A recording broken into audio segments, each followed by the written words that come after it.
merci beaucoup pour l'invitation d'être ici et de changer un peu de thématique parce que ce n'est pas vraiment la prévention au niveau de premier problème et la lésion prénatale, mais plutôt ce qui se passe dans la trajectoire de vie de ces personnes.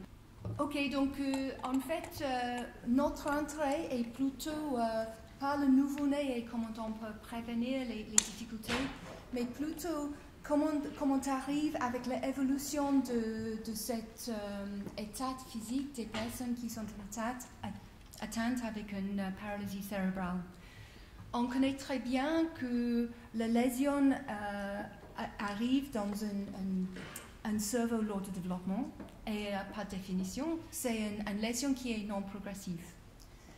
Mais comme nous avons entendu lors de le court-métrage et comme on voit avec les patients qu'on traite, il y a une évolution des effets de cette dysfonction neurologique sur tous les systèmes du corps. Donc c'est plutôt comment on peut réfléchir sur une manière de ralentir ou prévenir les ajouts d'anomalies au niveau physique des personnes, même si le problème dans le cerveau ne change pas. Bon, donc comme j'ai dit que la lésion est dite non progressive, mais on connaît très bien que les effets de cette lésion évoluent avec la croissance d'un nouveau-né enfant d'une personne adulte. Et c'est la croissance qui crée les problèmes, il me semble. Bon, donc je ne veux pas donner un grand catalogue de toutes les difficultés, mais étant donné que le système nerveux ne fonctionne pas bien, c'est les contractions de nos muscles qui sont perturbées et ça crée les difficultés pour le système musculo-squelette, très très sévère. Donc on arrive, comme on connaît, avec les dégâts sévères, l'artérite, la douleur pathologique et la surutilisation des joints, les articulations qui ne sont pas censées être utilisées. Il y a toujours aussi un développement dans 24% de personnes d'une scoliose assez sévère. Et étant donné le contenu de notre thorax avec le poumon, le cœur et dans l'abdomen, le système alimentaire, on a les effets dans le système respiratoire et digestif qui sont importants. Et finalement, les dégâts au niveau squelettique peuvent aussi créer les complications neurologiques, donc par exemple une myopathie cervicale, qui ajoute encore les problèmes de base.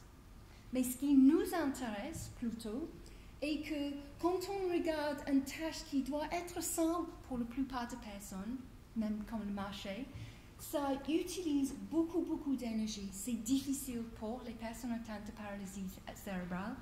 Et eux, ils se plaignent de « je suis fatigué, je me sens vieux, je ne peux plus ». Et c'est une partie de douleur, mais c'est aussi, est-ce qu'il y a un vieillissement précoce dans ces personnes? Nous avons entendu ça dans le court-métrage, plusieurs personnes ont dit qu'ils sont fatigués. Donc, c'est quoi le vieillissement normal et c'est quoi le vieillissement dans cette maladie? On peut définir le vieillissement comme un déclin de nos fonctions physiologiques. Et ça arrive à tout niveau de cellules et ses organelles, même l'organisme comme le cerveau et tout l'organisme. Et les fonctions qui sont atteintes, et il y a une accumulation de certains dysfonctionnements au niveau cellulaire, la physiologie d'une cellule. Donc, il y a une diminution de sa capacité de se reproduire, de diviser. Nous avons déjà entendu de le stress oxydatif dans le cas de lésion initiale, mais le stress oxydatif, ça augmente lors de le vieillissement normal parce que c'est un effet secondaire de le métabolisme de toutes nos cellules. Et quand on a les radicaux libres qui sont produits par le métabolisme, ils induisent une inflammation, ils perturbent l'homéostasie protéique, donc on ne peut pas recycler nos protéines de même manière, et puis ça crée les dégâts dans nos gènes et les ADN. Et à la fin, ça diminue la fonction cellulaire et peut tuer les cellules. Et ça arrive exactement même dans le cerveau. On connaît très bien que le stress oxydatif au niveau neuronal, il a des effets néfastes sur notre capacité de fonction, la plasticité synaptique. En particulier de générer le potentiel à long terme, qui est la base de notre capacité d'apprendre, d'avoir une mémoire, de répondre et interagir avec notre environnement, c'est empêché par l'augmentation des radicaux libres. On trouve aussi que les dépôts protéiques qui accumulent à cause de la perturbation d'homéostasie, ça affecte la fonction des neurones, même la connexion, les épines, il détruit dans ce cas-là, et finalement, les neurones, ils peuvent mourir. À ça, on peut ajouter la diminution de capacité de diviser. Même qu'on pense que le développement de notre cerveau, c'est un état de bébé, d'enfance, on garde la capacité de créer les nouvelles neurones, la neurogenèse, toute notre vie, et c'est essentiel pour développer les nouvelles mémoires.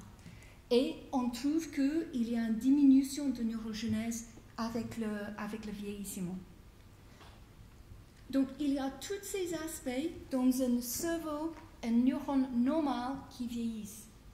Et quand on ajoute ça dans une situation de paralysie cérébrale, où il y a pas mal de neurones déjà morts, qu'est-ce qu'on a?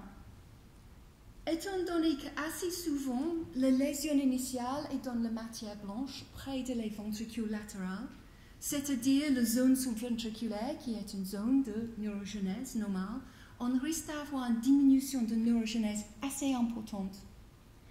Et en plus de ça, on a les circuits qui restent, qui sont en train d'essayer de fonctionner avec les connexions mal créées, et eux, ça risque d'augmenter le stress oxydatif et ses effets eux-mêmes.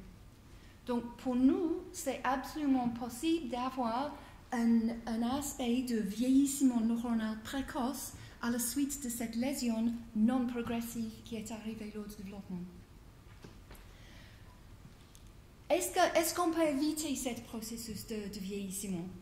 Oui, bien sûr. On connaît très bien l'activité mentale et physique est bien pour garder la fonction neuronale.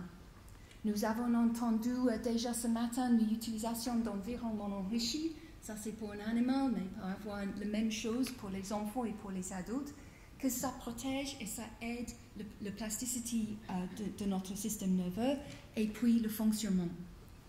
On connaît par les études animales que si on a cette activité, on a un cortex cérébral plus épais, on a une augmentation de synthèse de facteurs trophiques, comme on peut voir ici dans l'hippocampe, et ça améliore la mémoire. Mais notre question, si on est fatigué et on a beaucoup de douleur, on a difficulté de marcher, comment on peut vraiment interagir avec cet environnement enrichi? Est-ce que c'est trop difficile?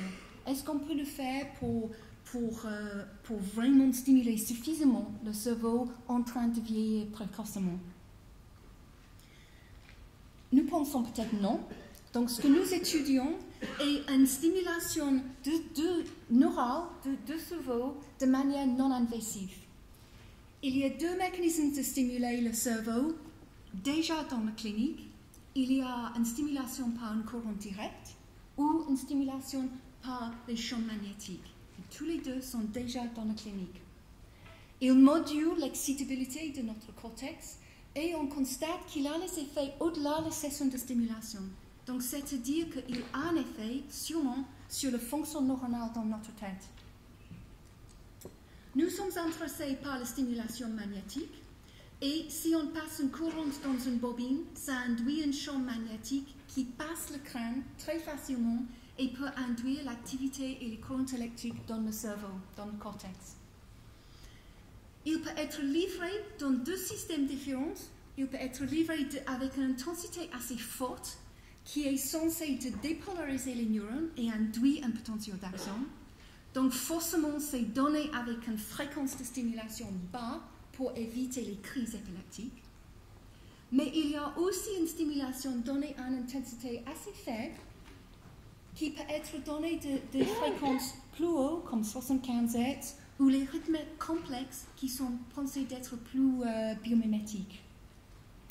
Donc on pose la question, peut-on et tous les deux types de stimulation ont les effets, en particulier en psychiatrie, pour le déprime, mais il y a quelques études qui suggèrent sont utiles à la suite d'un AVC chez l'homme.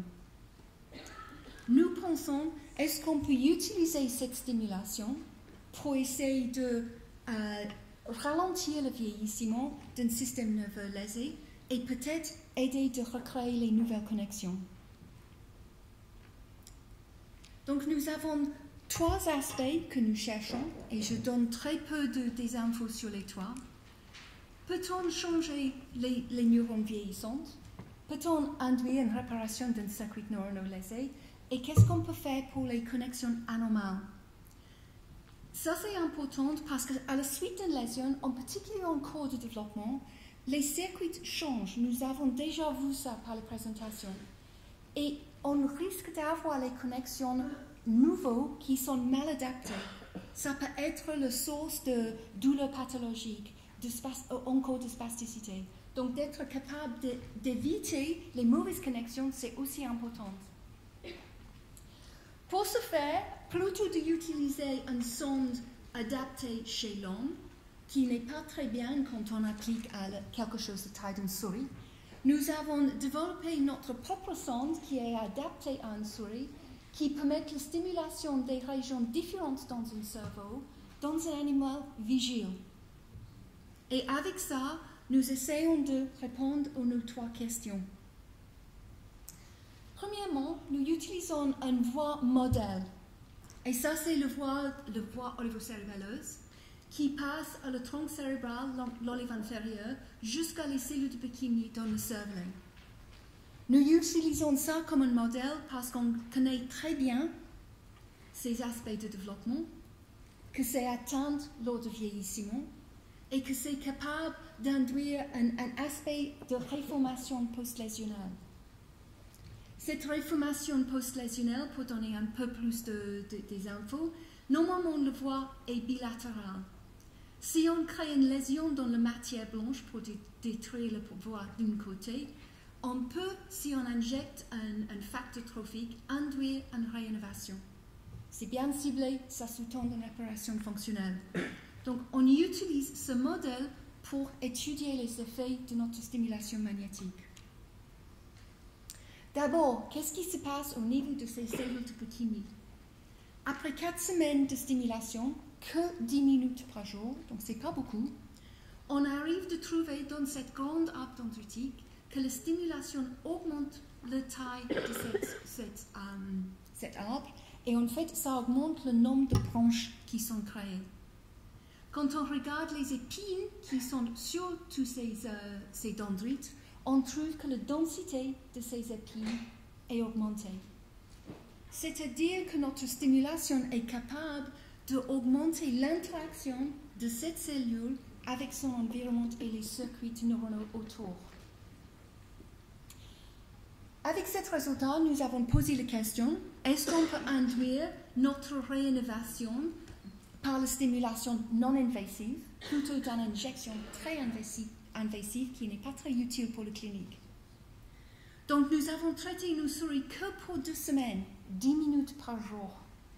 Et quand on fait un marquage pour les nouvelles terminaisons des axones réinnovantes, on trouve, j'espère que vous pouvez voir, il y a un marquage dans le bon endroit dans le cervelet. Et c'est-à-dire que dans le côté gauche. Quand on fait une distribution de ces nouvelles terminaisons neuronaux, on trouve ici, ça c'est la ligne médiane, et à côté droite, ça c'est l'hémisphère intact ici. Donc ça c'est la partie dénervée, et on crie, je montre où se trouvent les nouvelles connexions.